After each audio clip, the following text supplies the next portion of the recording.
Suresh Kumar sir and Dr. Arunai sir onto the dais to chair the session.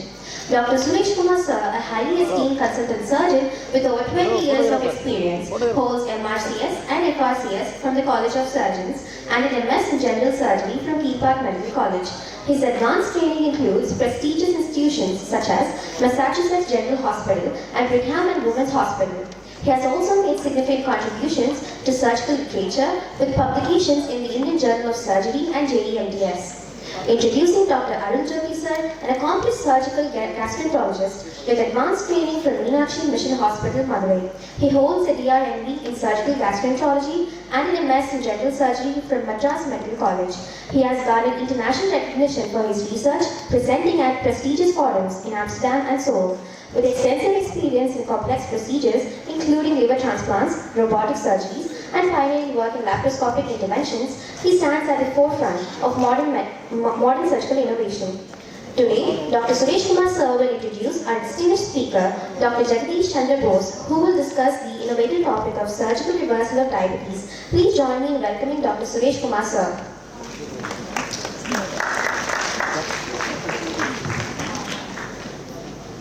Good morning all. Ladies and gentlemen, it is with great pride that I introduce one of the most distinguished figures of modern medicine, trailblazer in minimally invasive surgery, and a visionary in the surgical reversal of diabetes, Professor Dr.S.JegadeshChandrabose.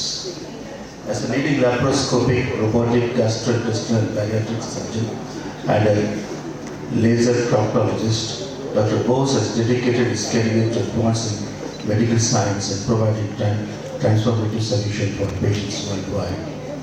Dr. Bose's expertise in robotic gastrointestinal and oncological surgeries has set new standards in the field.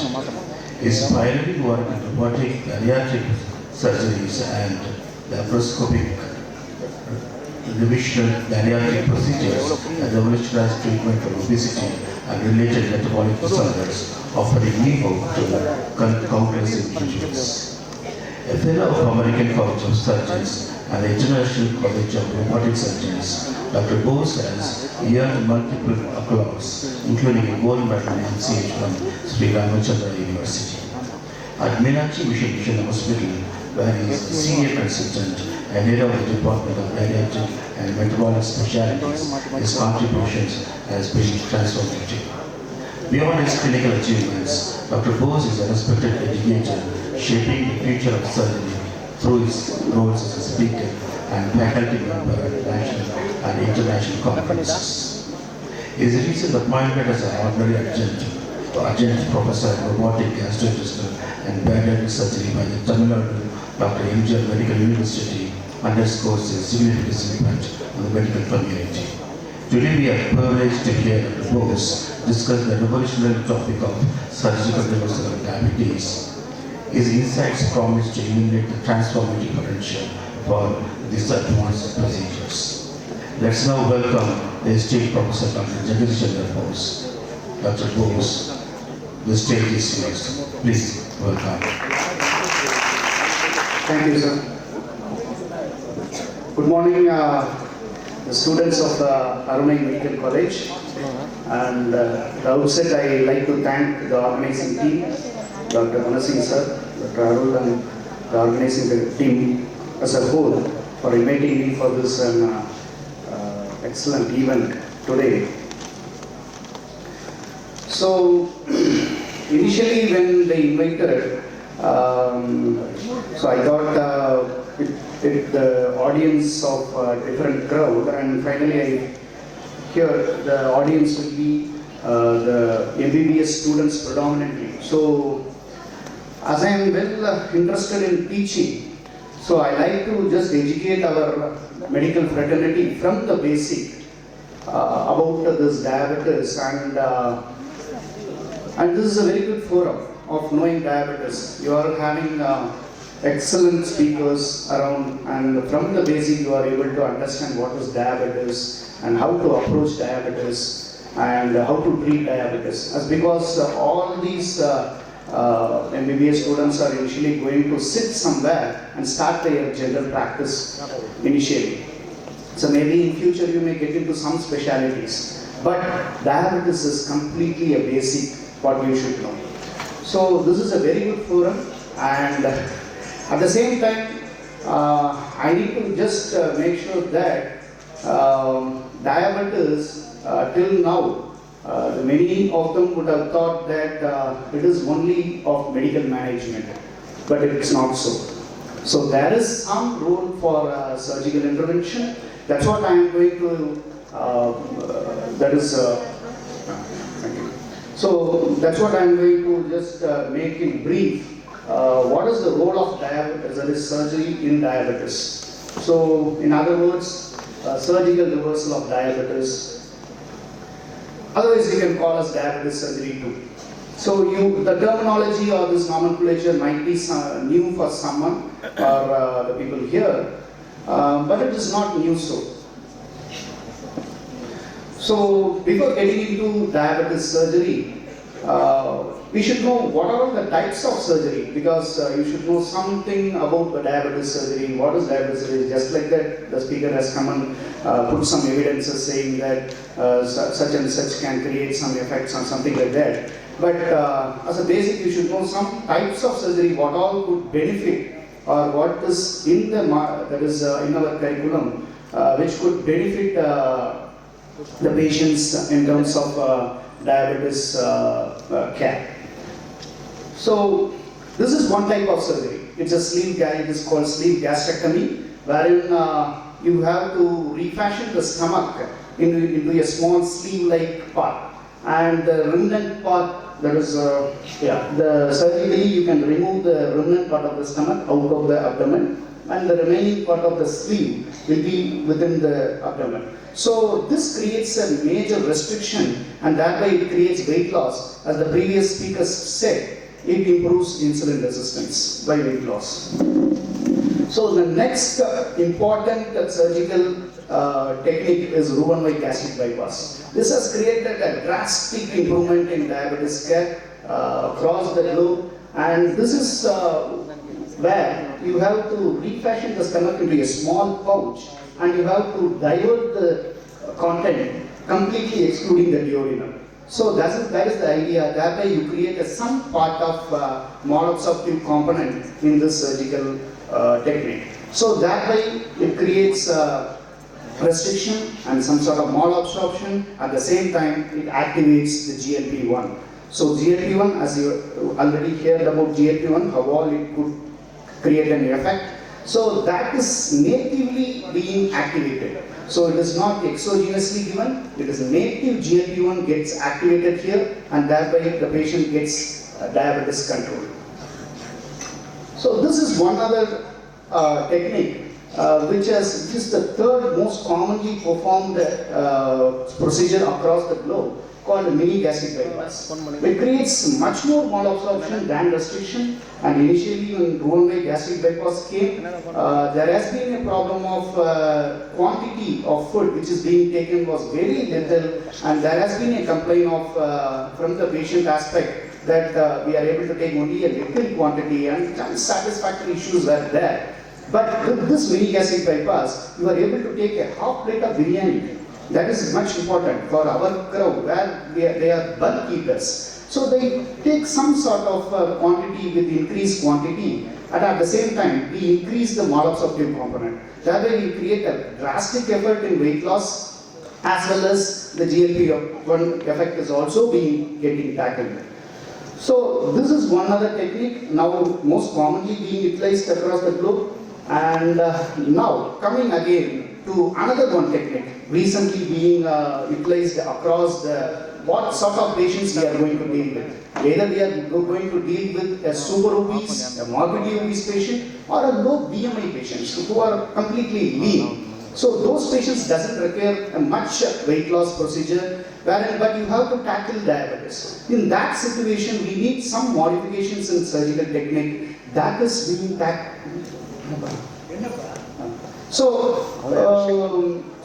for which this sort of modification helps a lot. For example, we have combined this sleeve gastrectomy as a one step, and as well as we all mix with the mini gastric bypass.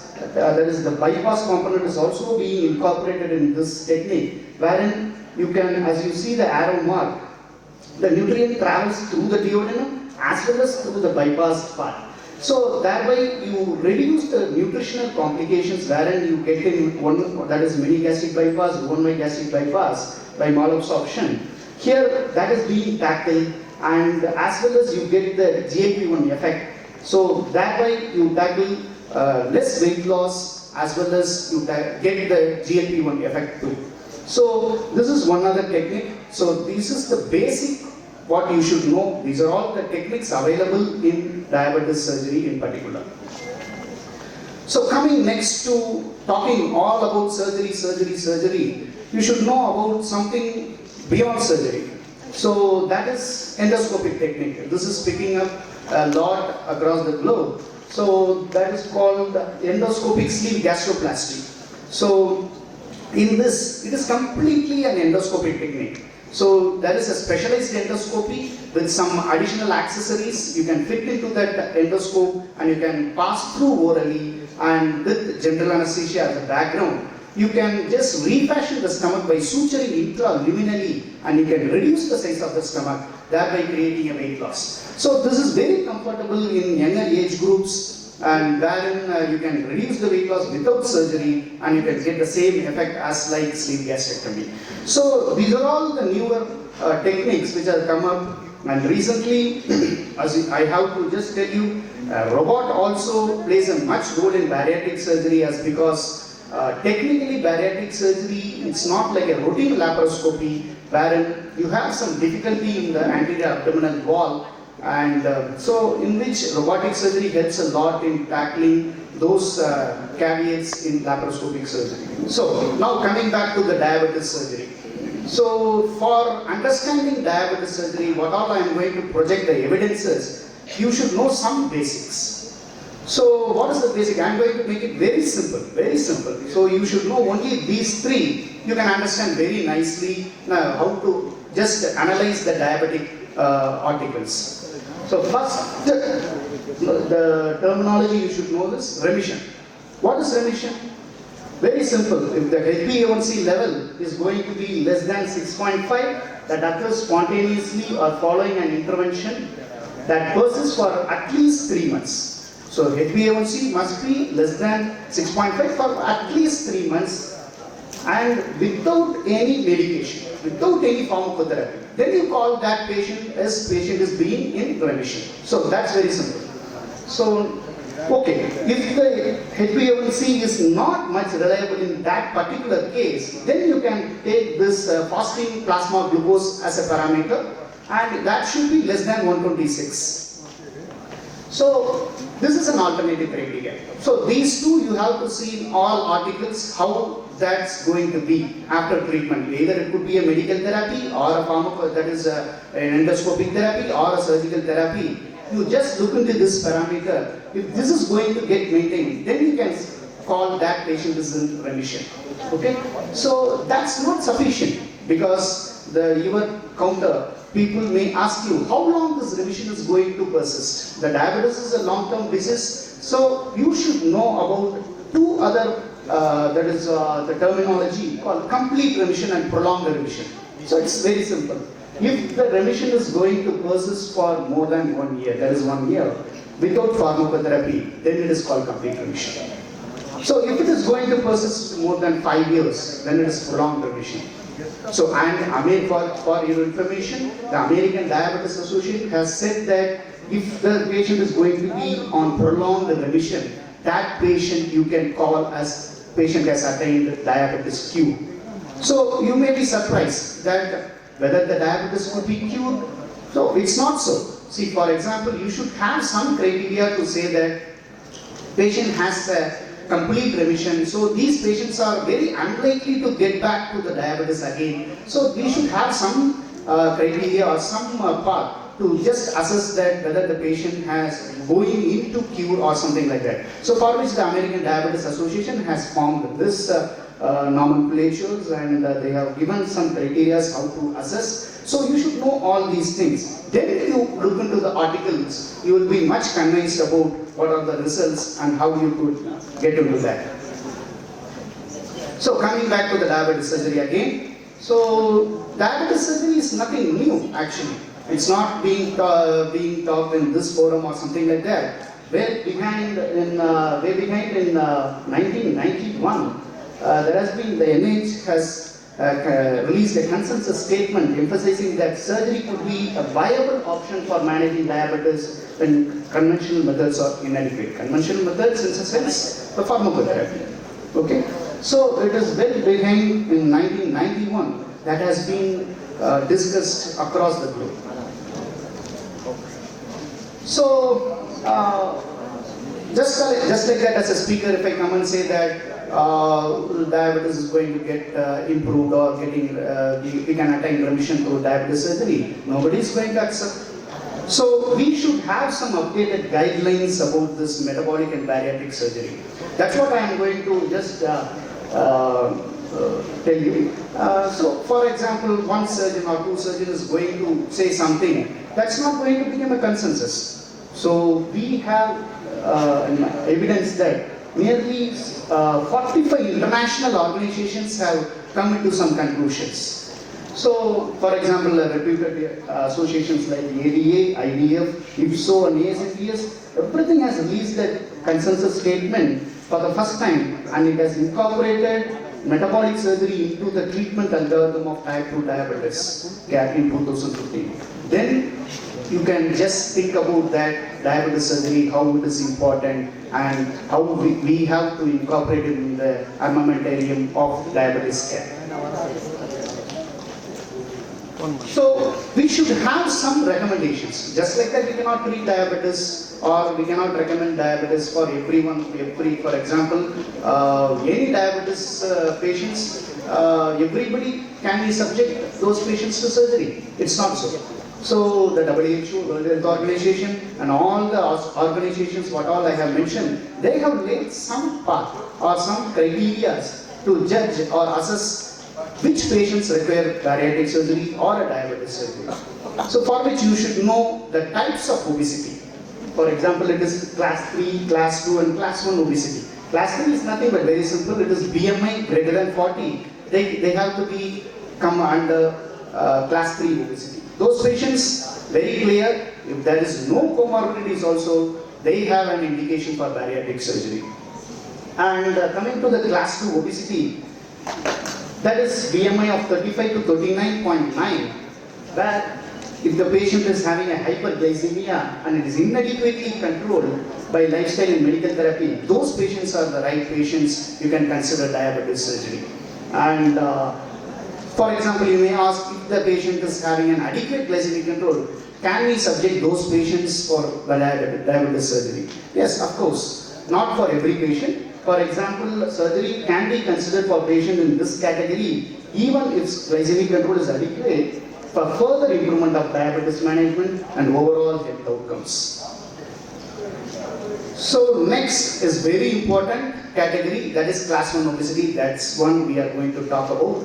That is BMI of 30 to 34.9. Those patients comes under class 1 obesity, and even in that is the low BMI patients. This is the category where low BMI patients come under, and in those category patients, if the patient is having again hyperglycemia, inadequately controlled by lifestyle and medical therapy, those patients can be considered comfortably with diabetes surgery, provided all other parameters shows that these patients, we have set of investigations available. Those has to be laid down, and it has to be, those patients has to be subjected to those investigations, and if they cope up with the investigations, then the patients may benefit with diabetes surgery, not every patients.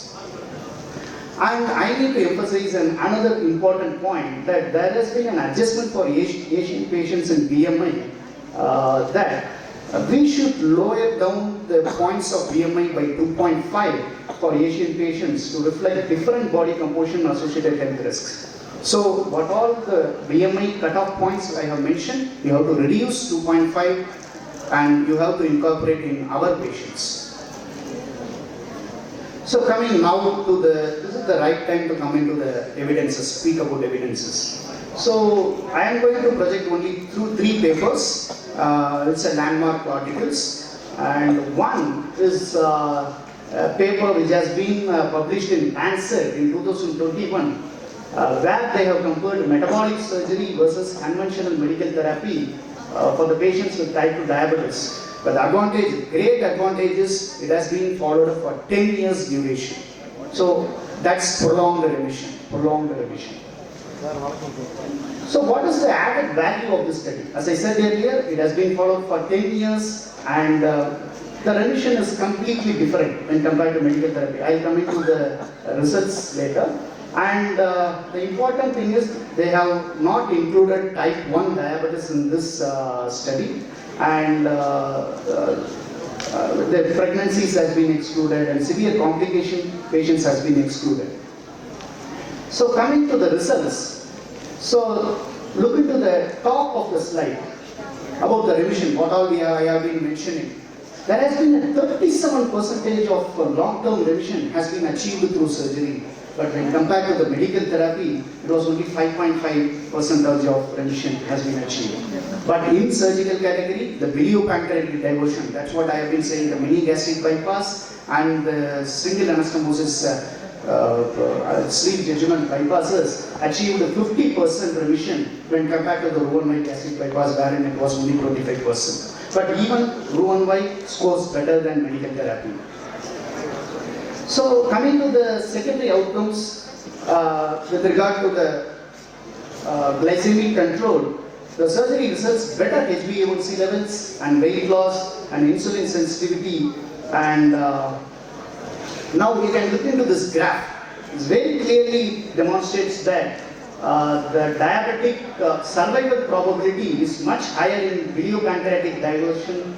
Diabetes-free survival is much more higher in biliopancreatic diversion and Arunai gastric bypass when compared to the medical therapy. And the glycemic control, if you clearly notice that in the surgical arm, most of the patients comes under the HbA1c below 7% when compared to the medical therapy. At one point, the medical therapy has been able to achieve, but it was not been able to maintain the HbA1c level throughout the 10 years period. So this is what the surgery provides. It has been able to maintain that is the prolonged remission it's being able to provide through surgery and even in weight loss.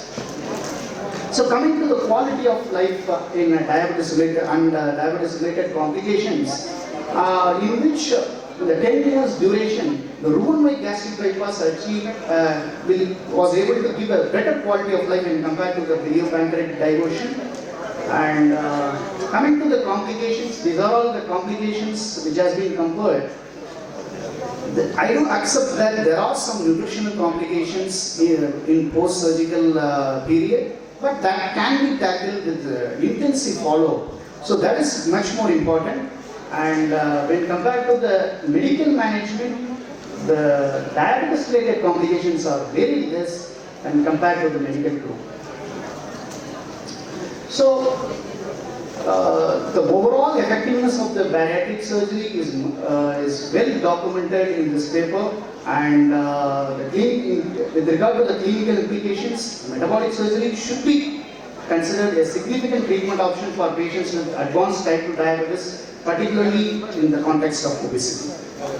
So the next paper is, which has been published in JAMA, and this is also a long-term, this is also dealing with the long-term outcomes of medical management versus bariatric surgery in type 2 diabetes. So, in this paper, as the same, it has been followed for a long duration.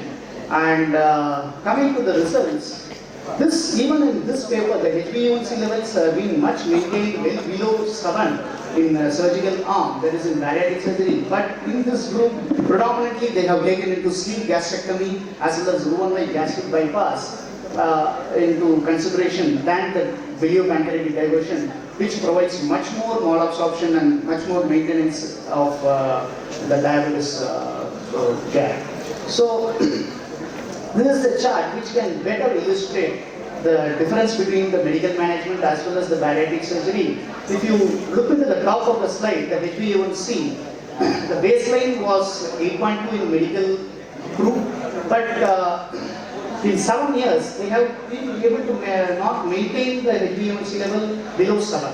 So, but in bariatric surgery, if you take the baseline HbA1c for 8.7, but the 8 years duration, the diabetes patients have been able to attain HbA1c of 7.2. At the same time, fasting plasma glucose in medical therapy, it was 156, but in 7 years it was 144. But wherein in bariatric surgery, the baseline was 172, and in 7 years they have been able to maintain the fasting plasma glucose of 125, which has been set as the remission. So even in this graph, you can be able to just visualize that how this the remission is being maintained in bariatric arm and compared to the medical arm. So to conclude the results, 50% of diabetes remission at 1 year in the surgical group has been documented, and compared to 0.5% in medical and lifestyle group.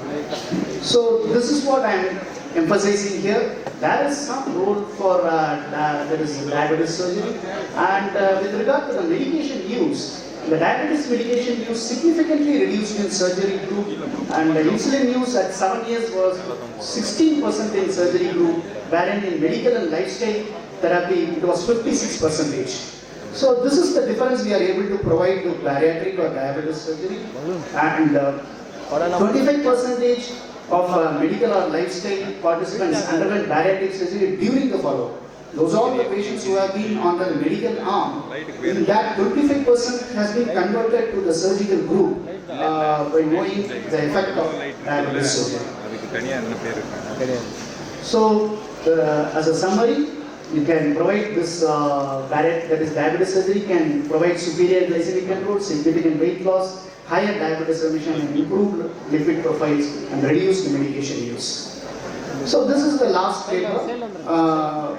We have been talking about the low BMI patients, so I thought I will select this paper, wherein it is an online survey, but it has involved nearly 543 bariatric and metabolic surgeons. I do accept that physicians has not been included. That is the drawback of this surgery.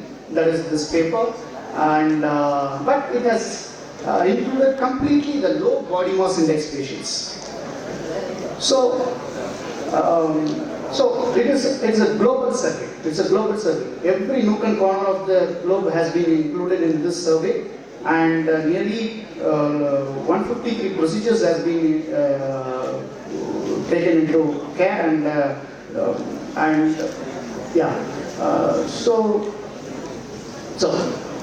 you need not look into all these things. You just look into the last 9. The surgical intervention should be considered just after failure for non-surgical treatment. This was the question in the survey, in which 80% of the surgeons agreed with this question, and they said that surgical intervention has to be considered at one point of time wherein the medical therapy gets failed.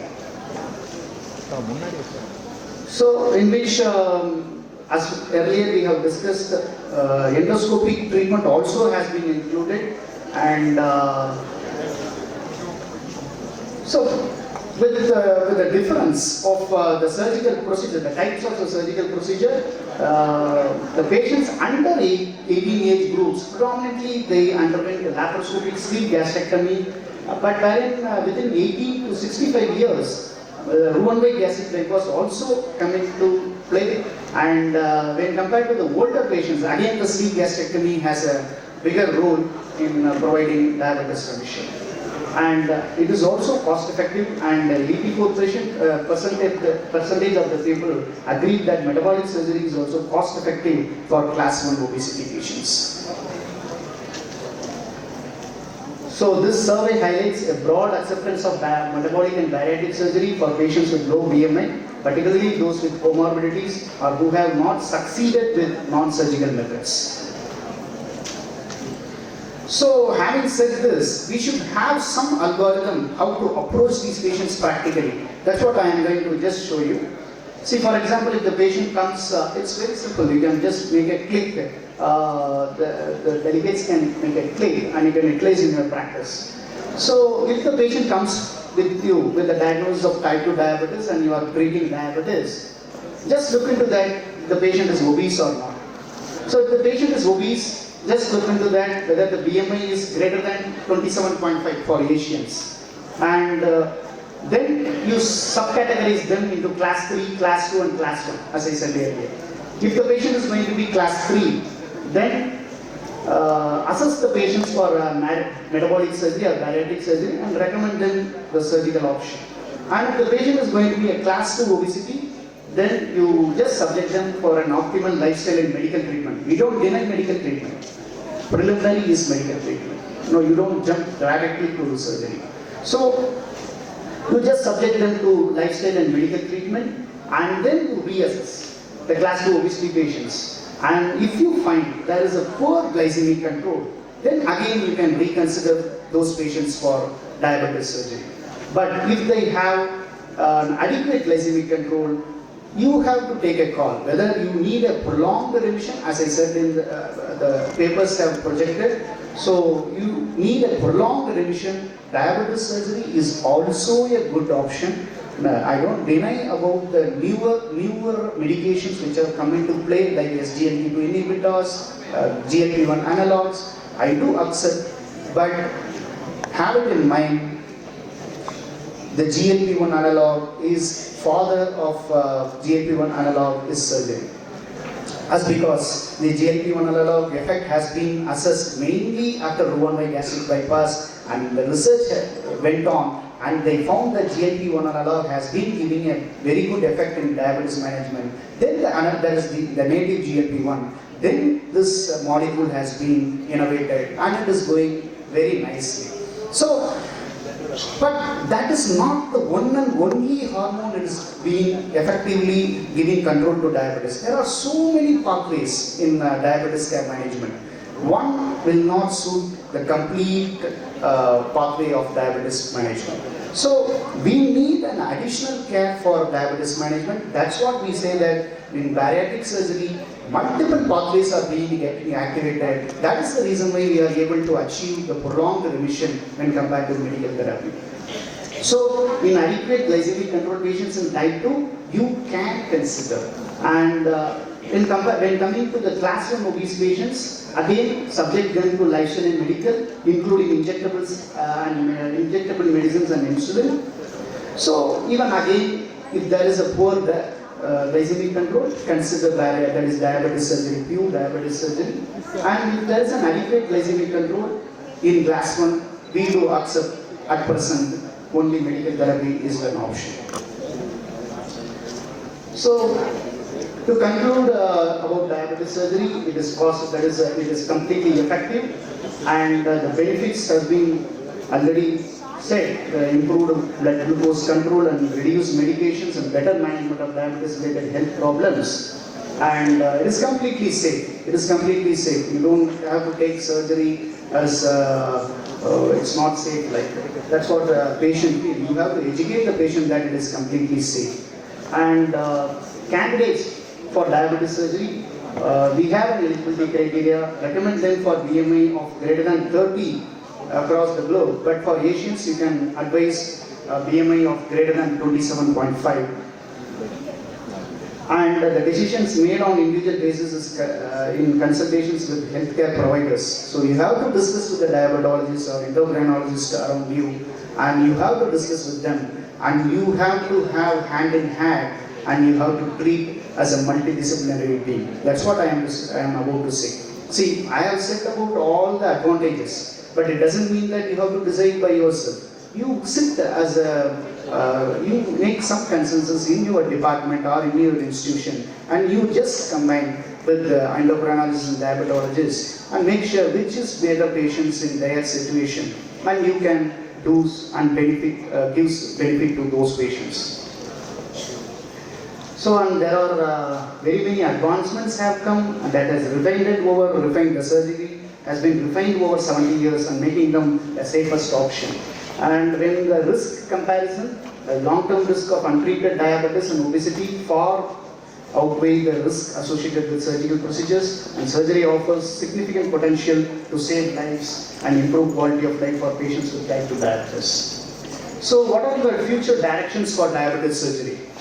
So as I said earlier, we should have a consensus in your institution, and it should be an interdisciplinary, that is multidisciplinary care, and you have to integrate all the specialities in your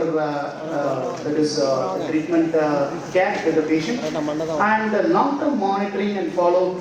There should be some consensus. The recommendations are increasingly focusing on long-term follow and monitoring of patients post-surgery to assess sustainability of diabetes remission, weight management, and overall health. And with regard to the advances in surgical technique, continued development is coming up, like robotic surgery and endoscopic procedures. That's going to create a different effect in, compared to the routine laparoscopic technique. And quality of life, as I said earlier, there is and moreover, the cost effectiveness. Cost effectiveness when compared to medical therapy at present, the diabetes surgery scores far more better when you compare, and the United States of America has, they have a very good data that diabetes surgery is far more cheap when compared to the lifelong treatment of medical therapy. So that is the cost effectiveness of diabetes surgery. And new pharmacological and surgical combinations are coming up, so that also has to be addressed. And nutritional metabolic issues, monitoring and managing nutrition deficiencies and metabolic issues post-surgery are critical, and particularly in patients undergoing specific types of bariatric surgery like video pancreatic diversion. Thank you. Open for discussion. Absolutely advanced surgery, starting with the old surgery to BPD, and you know that's a biliary pancreatic diversion included at the end. And those advanced surgery has really changed the scenario of bariatric surgery. I just wanted to say two things. Number one, medicine and surgery have become complementary. Recent times has seen the advent of the drugs which Dr. Bose referred to, GLP-1, and at the same time also the use of the GIP. So the combination of GLP and GIP today, which is marketed at tirzepatide, produces a weight loss of about 20%. That is the finding from the SURPASS and SURMOUNT trials. If you add glucagon to it, that's called three things. GLP-1, which are referred to, GIP and glucagon, this is called retatrutide. That produces almost 25-27%. So the scenario of the surgery is changing, advanced surgery, as I said, BPD and BVD, both are advanced surgeries.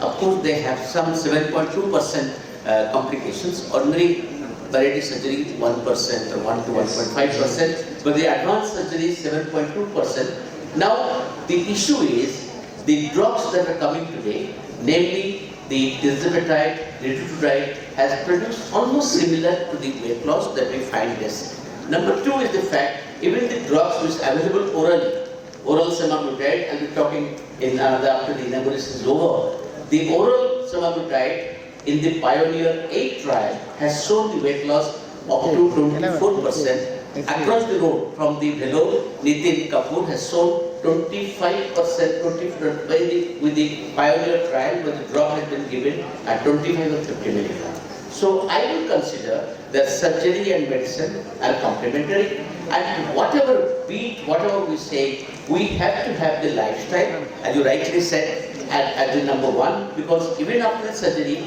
we have to continue that. So I just want to mention that the medications also are evolving as the surgery is also becoming advanced, and these medications are catching up to weight loss of about 20-25%, which is quite a sizable weight loss.